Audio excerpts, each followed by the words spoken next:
சிறிய நாய் மோட்டிவேஷன் கதை. ஒரு கிராமத்தில் ஒரு சிறிய நாய் இருந்தது. அது எப்போதும் சந்தோஷமாகவும் ஓடிக்கொண்டேவும் இருந்தது.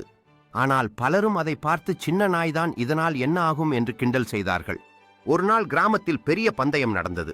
எல்லா பெரிய நாய்களும் வந்திருந்தன. அந்த சின்ன நாயும் ஓடத் தயாரானது. மக்கள் சிரித்தார்கள். இது எப்படி வெல்லும் என்று. பந்தயம் தொடங்கியது. பெரிய நாய்கள் வேகமாக ஓடின. ஆனால் பாதியில் சோர்வடைந்து விட்டன. சிறிய நாய் மட்டும் நின்று விடாமல் தொடர்ந்து ஓடிக்கொண்டே இருந்தது. முடிவில் அந்த சின்ன நாய் தான் முதலிடம் பெற்றது. அனைவரும் ஆச்சரியப்பட்டார்கள்.